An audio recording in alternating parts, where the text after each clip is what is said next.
जम्मू कश्मीर में उत्साह, लोकतंत्र की नई लहर, चुनावी लहर कहें, लोकतंत्र की लहर कहें, लोकतंत्र तिरंगा हजरत बल से लेकर वैष्णो देवी तक, माने श्रीनगर से लेकर जम्मू तक जिस तरह से मतदान आज हुआ है, ये दूसरे चरण का मतदान, और इसलिए मैं इसे लोकतंत्र में, विश्व के लोकतंत्र में इस तरह के ऐतिहासिक चुनाव को हमेशा याद किया जाएगा। उनके अधिकारों के लिए ये सही है कि हमें 75 साल से भारत तो हमेशा ही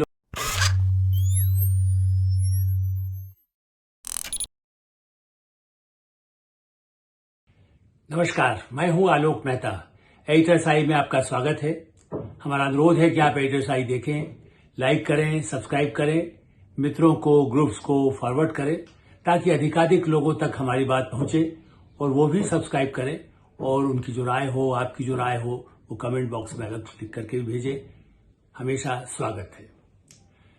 जम्मू कश्मीर में उत्साह, लोकतंत्र की नई लहर, चुनावी लहर कहें, लोकतंत्र की लहर कहें, लोकतंत्र तिरंगा हजरत बल से लेकर वैष्णो देवी तक, माने श्रीनगर से लेकर जम्मू तक जिस तरह से मतदान आज हुआ है, ये दूसरे चरण का मतदान, और इसलिए मैं इसे लोकतंत्र में, विश्व के लोकतंत्र में इस तरह के ऐतिहासिक चुनाव को हमेशा याद किया जाएगा।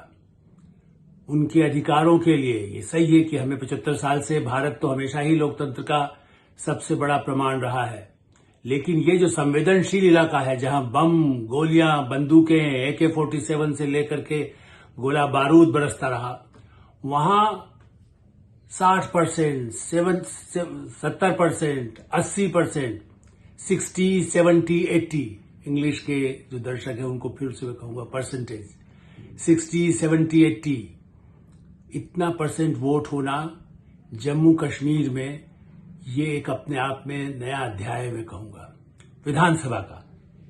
60% के आसपास तो लोकसभा चुनाव में हाल में हो ही चुका है, 2024 में, हाल में ही कुछ ही महीने हुए, अभी तो ताजा है।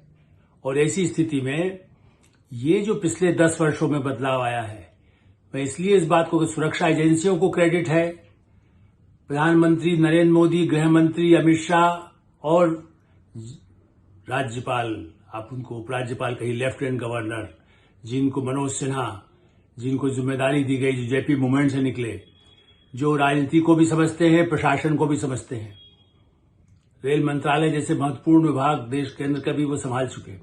और ऐसी स्थिति में जो जमीनी राजनीति को समझने के लिए जमीनी स्तर पर नरेंद्र मोदी, अमित शाह और राज्यपाल, या इससे पहले भी जो व्यवस्था रही, पिछले 10 वर्षों में ये कोशिश की गई कि जमीनी नेताओं को आगे बढ़ने दिया जाए, सुरक्षा एजेंसियां काम करें, पुलिस के साथ उनसे तालमेल हो, सेना की उपस्थिति कम भी हो, जहां ज्यादा हो, सीमा पर वहां ज्यादा हो।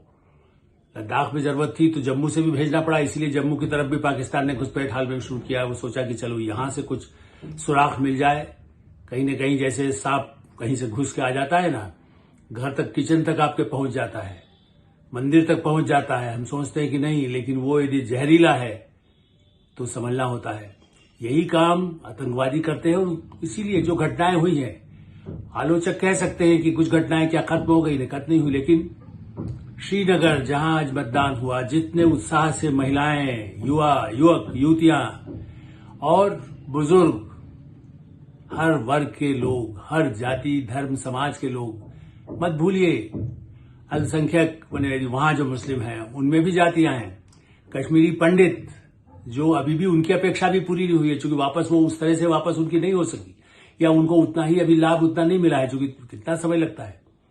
दूसरे देशों में 300, 350 साल की आजादी के बाद भी यदि अमेरिका में कई समस्याएं सामने आती रहती है, वहां गोलीबारी की घटनाओं को अभी भी नहीं निपट पाते। अभी कुछ और होता है, ट्रंप के लोग हमला कर देते हैं संसद भवन में जाकर के ही।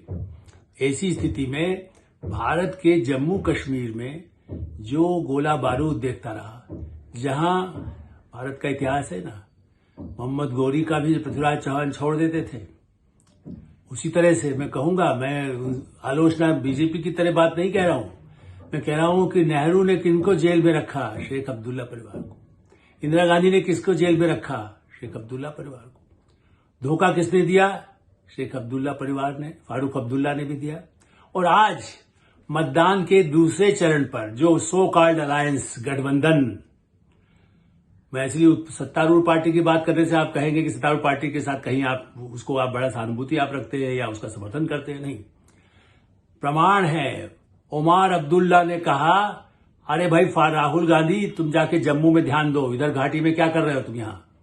मतलब ये मेरा हिस्सा है, उधर हिंदू वोट है तो उधर जाओ। आज मतदान हो गया तब उसको वहां जाने को कह रहे हैं कि इधर मत डालो, हमारा बहुमत तो हमारा रहेगा। सीटें भी थोड़ी दे दी उन्होंने कांग्रेस को। कांग्रेस नेशनल कॉन्फ्रेंस का गठबंधन ऐसा नहीं है। अभी फारूक अब्दुल्ला, शेख अब्दुल्ला तो रहे नहीं।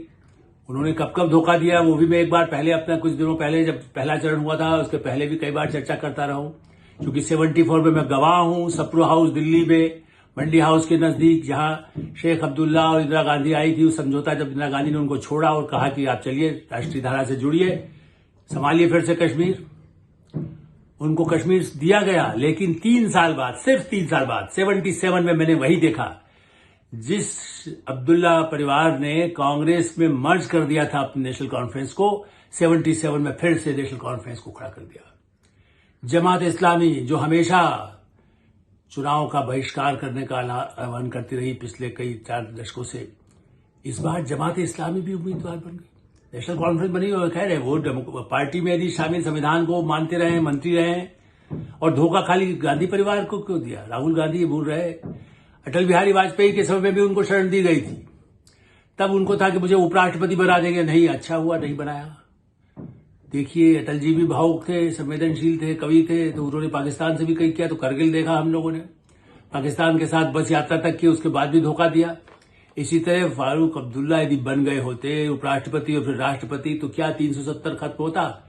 भारत का वो अलग हिस्सा, वो फिर कहते अपने बेटे को वहां पर वो प्रधानमंत्री रहेगा, चूंकि पुराने 50s के पहले तो प्रधानमंत्री का ही तो वो अपने दावा करते थे, झंडा भी अलग रखते कश्मीर का। तो फिर तो जो अभी चुनाव में कह रहे हैं उमर अब्दुल्ला, और जिसको राहुल गांधी समर्थन कर रहे हैं, नहीं हम नेशनल अलायंस के साथ हैं, और नेशनल अलायंस क्या कह रहे हैं फारूक अब्दुल्ला, उमर अब्दुल्ला 370 वापस लाएंगे, वही पुराने दिन जो स्टार्ट था, ला नहीं सकते। संसद में भारी बहुमत से संविधान चेंज हो चुका, 370 को कूड़े में नहीं गड्ढे में, समुद्र में डाल दिया गया है।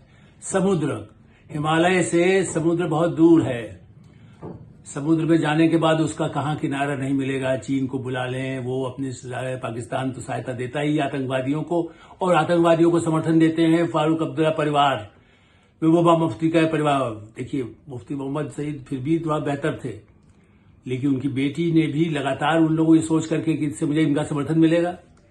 आज जमात भी खड़ी है, और रशीद इंजीनियर जो इन पर आतंकवादी होने का आरोप था, वो मुख्य धारा में आके कह रहे भाई कोई भी हो, मोदी का समर्थन करिए, किसी का करिए, नेशनल कॉन्फ्रेंस करिए, लेकिन वोट दीजिए।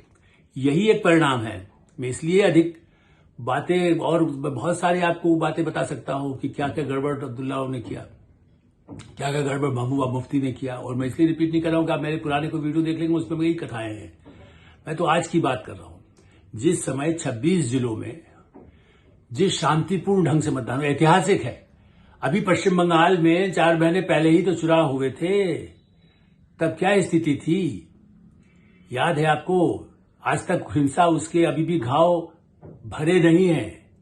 पश्चिम बंगाल अकेला राज्य था, पहले बिहार में होता था, वो तो मैंने देखा है, बंदूक के बल पर बिहार में भी बूथ कैप्चरिंग, पश्चिम उत्तर प्रदेश में बूथ कैप्चरिंग, यूपी और बिहार अड्डा बना हुआ था। छत्तीसगढ़ में नक्सली, माओवादी, विदेशी फंडिंग से प्राप्त लोग, एनजीओ के प्राप्त लोग, वो चुनाव नहीं होने देते थे। आज छत्तीसगढ़ में लोकतंत्र की लहर है। झारखंड में फिर चुनाव होने वाला है, लेकिन वहां भी पहले के मुकाबले में स्थिति नियंत्रण में है। ये सत्ता में कौन आएगा, हम उस पर चर्चा आज नहीं कर रहे, लेकिन नक्सलवादी प्रभावित, माओवादी प्रभावित, आतंकवादी प्रभावित क्षेत्रों में चुनाव कराना, ये सबसे बड़ा लक्ष्य रहा है। और इसलिए देखिए, मैं वहां से शुरू करूंगा कि सरकार ने डीडीसी के चुनाव, पहले जम्मू कश्मीर में वर्षों तक न पंचायत के चुनाव होते थे, न जिला के होते थे। आज भी क्या कहा जा रहा है, भाई ये सही है कि भ्रम पैदा हुआ, जैसे किसानों के कानून में भ्रम पैदा किया गया, या पिछले लोकसभा चुनाव में किया गया कि देखिए तो संविधान बदल देंगे, आपका आरक्षण खत्म हो जाएगा। इसी तरह से 370 को उस तरह से राज्य से जोड़ा। ये नहीं बताया गया कि 370 से मतलब राज्य का दर्जा दिया जाए। ये तो संसद में प्रधानमंत्री नरेंद्र मोदी और गृहमंत्री अमित शाह कह चुके थे। उपराज्यपाल मनोज सिन्हा ने कभी ये नहीं कहा कि मैं कोई यहाँ जिंदगी बसने के लिए आ गया हूं, मैं कोई राजा कर्ण सिंह के परिवार से नहीं आकर के यहाँ राज करने, न अब्दुल्ला परिवार की तरफ से आया हूं, न मोदी परिवार का हूं, लेकिन मोदी परिवार का कोई रिश्तेदार नहीं हूं। मैं केवल उनके विचारों का समर्थक हूं और इसलिए मैं यहां पर हूं और मैं उनको देना चाहता हूं। इसलिए उन्होंने पहले पंचायतों के चुनाव कराए। अमित शाह ने बड़ा इलाकों से, मैं उन इलाकों में गया हूं जहां पर देखा कि कैसे घाटी में किस तरह से पंचायत के लोग किस तरह से निकल करके आए, उसके बाद डीडीसी डिस्ट्रिक्ट लेवल पर। और ये सबसे बड़ी पहल थी जो प्रधानमंत्री नरेंद्र मोदी ने कोई गुजरात में जो प्रयास किया वो प्रधानमंत्री बनने के बाद देश भर में भी किया, लेकिन जम्मू कश्मीर में जब ये संकल्प किया गया कि यहां अच्छे चुनाव हो, निष्पक्ष चुनाव हो, विश्वास बने, डेवलपमेंट हो, तो जिलाधिकारियों को ड्यूटी लगाएगी कि हर जगह जाके रिपोर्ट करेंगे। मेरे पास कई रिपोर्ट रखी हुई है अभी भी जो जारी की गई सार्वजनिक रूप से। तो ऐसा नहीं है कि नहीं किया गया, लेकिन हाँ, भारत की अफसरशाही या दुनिया की अफसरशाही में वो अपेक्षा जो जनप्रतिनिधि की होती है। इसलिए कई बार इसको कहते हैं ना कि आप कोई चीज यदि बुराई भी दिख रही तो हो सकता है उस पर कुछ अच्छाई हो, कड़वी दवाई है। ये भ्रम तो पैदा किया गया जो मैं मानता हूं कि नहीं होना चाहिए था। 370 का खत्म करके भारत के अन्य हिस्सों के साथ वैसे ही राज्य रहे, ये प्रावधान है। ये प्रावधान है कि 6 साल में नहीं पहले के जमाने की तरह चुनाव होंगे, अब 5 साल में चुनाव होंगे, आपको जल्दी अधिकार मिलेगा। आपके स्थानीय चुनाव भी होंगे, आपकी सड़क, आपके स्कूल, आपके कॉलेज, आपके अस्पताल, आपके विकास, आपके पर्यटन को बढ़ाने का जिम्मा सरकार का होगा और प्रतिनिधि का जवाबदेह होगा। 370 प्रतिनिधियों को जवाबदेही के लिए बनाया था, खाली बीजेपी का वहां अखंड, जिसको कह सकते हैं कि कब्जा करने के लिए था। और जो पास में जो गुलामी की यातना झेल रहे हैं हमारे कश्मीर के लोग, जो पाकिस्तान के अधिकृत कब्जा है, उसके लिए तो विधानसभा में पहले से प्रावधान सीटों का रहता है। सभी सीटों का प्रावधान पहले से है। आज भी 90 के इलेक्शन होते हैं, 114 के हमने प्रावधान विधानसभा में रखा है। एक प्रतिनिधि इस बार कह दिया गया कि हम तो मान के चलेंगे यदि वहां से जो आए हैं वो यदि वो कश्मीरी हमारे हैं तो वो भी उनका विधानसभा में स्थान मिले। तो विकास के लिए जनप्रतिनिधि उम्मीदवार हों। उपराज्यपाल गए, हर जिले में गए हैं, श्रीनगर में भी समीक्षा बैठक करना, अधिकारियों से बात करना, नेताओं से बात करना और मुख्य धारा में लाना। बंदूक और गोली का जवाब वोट हो, बंदूक और गोली का जवाब हाथ में किताब हो। जो पत्थर मारते थे उनके हाथ में कंप्यूटर हो, लैपटॉप हो, उनके हाथ में मोबाइल हो, उनके हाथ में ट्यूलिप से स्वागत करता हो। आज देखिए उमर अब्दुल्ला को क्या कष्ट है। 20 देशों के राजदूत या उनके प्रतिनिधि जब पहुंचे हैं कि चुनाव जम्मू कश्मीर में हो रहा है, देखें तो उसको देखने गए तो वो क्यों आए हैं। अच्छा, वो कहे मीडिया नहीं, हमारे कितने ही साथी पहले भी रहे, आज भी घूम रहे हैं और बराबर चुनाव के समय घूम रहे हैं। आप किसी भी टेलीविजन चैनल को देख लें, बल्कि जो चैनल नहीं चलाते हैं उनका रिपोर्टिंग देख लीजिए। कह रहे बाहर वाले मीडिया को नहीं आने दिया, विदेशी को आने दिया। अरे भाई, आज भी घूम रहे हैं, कल भी घूम रहे थे, आगे भी घूमते रहेंगे। 1-1.5 करोड़ तब आया G20 में, जब विदेश मंत्री वहां के हेड ऑफ स्टेट्स, कितने जम्मू कश्मीर में G20 के लिए बैठक वहां बाकायदा की गई, बड़े डल लेक के किनारे। और सिर्फ डल लेक पर एक स्वच्छ डल लेक को साफ करना, गंगा को साफ करने के लिए अभी भी गंगा जितनी लंबी चौड़ी है उसमें तो और समय लग ही रहा है अभी भी, लेकिन डल लेक को साफ करके और प्रजातंत्र को, उस तानाशाही की गंदगी जो अब्दुल्ला परिवार के भ्रष्टाचार में करोड़ों अरबों रुपए लेकर देश के बाहर जाने के आरोप जो रहे हैं, जिसकी जांच आज भी सीबीआई एजेंसियां कर रही हैं। दुनिया के उन कहां खातों में कहां या किसकी संपत्ति कहां पर है उसकी जांच में हो सकता है और समय लगे, वो फोर्स का समय में भी समय में लगा, लेकिन लोग पता तो है कि 64 करोड़ किसी को मिला था। इसलिए हम ये नहीं कह रहे हैं कि क्या हुआ, लेकिन उसके प्रमाण जो मिले, जिसमें क्रिकेट के नाम पर 106 करोड़ देने के बाद उसमें से क्या 45 करोड़ का, तो 45 तो अभी भी पता चल गया कि हेराफेरी कितनी हुई है। बाकी का होगा, मुकदमे कब चलते हैं आप जान ही रहे। कर्नाटक में क्या हो रहा है, दिल्ली में क्या हो रहा है, मुकदमे चलते रहेंगे। ये तो नेता लोग हैं, वो झेलते रहेंगे। लालू यादव पर फिर से नया चार्जशीट तैयार हो गई है रेलवे में भर्ती करने में। तो ये क्या चाहते हैं, हम 1 लाख नौकरी देंगे राहुल गांधी और उमर अब्दुल्ला, कहां से देंगे। पहले वहां उद्यमी, इसीलिए तो शांति की गई है कि यूएई, सऊदी अरब, अमेरिका, ब्रिटेन, जर्मनी, सब देख रहे हैं, अरे भारत में ये स्वर्गीय जगह है, इतनी अच्छी जगह है, यहाँ पर्यटन बिल्कुल निश्चिंत घूम रहा है, 5 स्टार होटलों में जगह नहीं है। आप कोई भी चेक कर लीजिए, आजकल तो कंप्यूटर का जमाना है कि क्या 5 स्टार्स में पिछले महीनों के दौरान जो पर्यटन सीजन रहा है, आज भी चल रहा है। अब इस समय कम हो सकता है क्योंकि चुनाव आ गए, स्थितियां बीच में, सब चुनाव वाले लोग जाके रहने लगे, अधिकारी भी रह रहे। लेकिन मुझे याद है जून जुलाई में जिस तरह की स्थितियां थी अगस्त तक, उसमें तो लोग सिफारिश चाहते थे, गवर्नर साहब से कह दीजिए 5 स्टार में जगह चाहिए, एक रूम चाहिए 2 एक रात के लिए। गुलमर्ग में, पहलगाम में जगह नहीं मिलती थी। तो ऐसी स्थिति में उसी तो उनका रोजी रोटी का सामान पहले रहा है। वहां के फूल, वहां के फल, वहां के ड्राई फ्रूट्स दुनिया में एक्सपोर्ट होने लगे पिछले 10 वर्षों में, आगे और उसकी संभावनाएं बढ़ रही हैं। क्यों ईरान, अफगान का ड्राई फ्रूट्स की जरूरत होगी जब भारत में कश्मीर का बढ़िया से बढ़िया सेब, बढ़िया से बढ़िया बादाम, पिस्ता, यदि वो सब वहां से मिल सकता है उस व्यापार को बढ़ाने की, उन लोगों को रोजगार के लिए पहले शिक्षा हो, वो शिक्षा नहीं, जो स्कूल फर्जी हो गए उनको यदि बंद भी हो गए तो देखिए शिक्षा बंद हो। अरे फर्जी बना करके जो नेता परिवार खा रहे थे या धार्मिक उन्माद पैदा करने के लिए पत्थर थमाते थे, उसको यदि रोक करके दूसरे स्कूल, अच्छे कॉलेज शुरू किए गए, मेडिकल कॉलेज शुरू कर दिया, अस्पताल यदि बना, मैं नहीं कह रहा हूं सब कुछ हो चुका, ठीक, अपेक्षा है। और अभी भी मैं नहीं मानता कि कोई जरूरी नहीं है कि भारतीय जनता पार्टी की ही पूरी सरकार बने। जो कश्मीर घाटी में उतना वोट तो नहीं मिलेगा। मैं तो उस तरह के पर्यवेक्षकों में से हूं जो ये नहीं कहता कि जो उनकी पार्टी के अध्यक्ष रविंद्र रैना दावा करे वो समझ में आता है। वो भारतीय जनता पार्टी के अध्यक्ष है जम्मू कश्मीर के, तो वो कहेंगे कि हाँ हम तो बीत रहे, हम सरकार ही हम बनाएंगे, इसके साथ बनाएंगे। पिछली बार महबूबा से बनाए थे तब मेरे ऐसे लोग भी असहमत थे कि देखिए वो कब धोखा देंगे, क्या गड़बड़ करेगी। हुआ भी 2 साल बाद उनको उनसे छोड़ना पड़ा, क्योंकि उनका भी रिकॉर्ड यही था कि आतंकवादियों को छोड़ो, उनके साथ समझौता करो, भ्रष्टाचार जिस अधिकारी को करना करने दो। क्लीन इमेज, क्लीन के लिए अच्छी सड़कें बनी, उसकी क्रेडिट दीजिए कि सड़कें और सुरंगें जो बनी हैं, जो दुर्गम इलाके थे, जो बर्फ में, जहां कुछ नहीं मिलता था। मैं उस जमाने में गया हूं जहां पर लाइट जब रात को नहीं होती थी 77 के समय, तो रात को ब्लैकआउट जैसे होता है, अंधेरा हो गया, बिजली चली गई है, तो कुछ बिजली लालटेन लगा लीजिए, कुछ बड़ा ऐसा लगा लीजिए जिससे कि हो सके, मोमबत्ती अपने पास रखिए, बैटरी रखिए, ये सलाह दी जाती थी। 77 में भी इलेक्शन हुआ था, तब फारूक अब्दुल्ला जो है उनके साथ मिल गए थे। आप देखिए शेख अब्दुल्ला, और वो पहले तो उन्होंने मतलब उनका वर्चस्व था, उन्होंने तुरंत जो है वो कांग्रेस के साथ, वो उन्होंने जनता पार्टी के साथ, उन्होंने सोचा ये सबसे अच्छा मौका है जनता पार्टी के साथ हो जाए। बाद में तो वो नहीं रहे, लेकिन फिर फारूक अब्दुल्ला, फिर उमर अब्दुल्ला, मुफ्ती साहब, उसके बाद ये महबूब बेग जैसे नेता भी रहे जो अभी भी नेशनल कॉन्फ्रेंस, कभी कांग्रेस, उस तरह से रहे। लेकिन ये कि उनको किनारे, कोई पढ़ा लिखा शिक्षित यदि बहुत अच्छा है तो उसको उन पार्टी में भी दबा दिया गया, जो कांग्रेस आज भी करती है। सचिन पायलट कहीं दिखाई दे रहे? राजेश पायलट ने तो कितना काम किया था कश्मीर में, कहीं दिखाई दिया आपको? ये प्रमाण है कि राहुल गांधी न उमर अब्दुल्ला को देखना चाहते, न उमर अब्दुल्ला, न सचिन को या राहुल गांधी को वर्चस्व चाहते। वो चाहते सिर्फ मैं ही अधिकार, उत्तराधिकारी मैं ही हूं।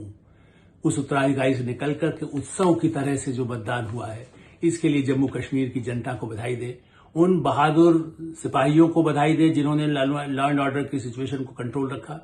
तीसरे चरण से भी एक विश्वास पैदा होगा, आगे आने वाले समय में भी 70-80%, हम तो कहते 90% वोट हो, लगे रिकॉर्ड, वर्ल्ड का रिकॉर्ड टूट जाए, और शांति हो, सुख हो, समृद्धि हो, विकास हो, अपेक्षाएं पूरी हो, सरकार सत्ता किसी की हो लेकिन जनता की सरकार हो, जनता उसका दरवाजे पर खड़ी होकर कह सके कि आपने काम क्यों नहीं किया, यहां गड्ढा क्यों है, यहां सड़क क्यों गड़बड़ क्यों है, यहां अस्पताल में सुविधाएं क्यों नहीं है। ये आवाज दिखाने की क्षमता लेने के लिए ही चुनाव हुआ है और आगे चरण में होगा। हम शुभकामना देते हैं, एडिटर साहिब हमें विराम देते हैं। आप एडिटर साहिब देखते रहें, लाइक करें, सब्सक्राइब करें और मित्रों को कहें सब्सक्राइब करें, और आपकी राय हो उससे हमें अवश्य अवगत कराएं। धन्यवाद, नमस्कार।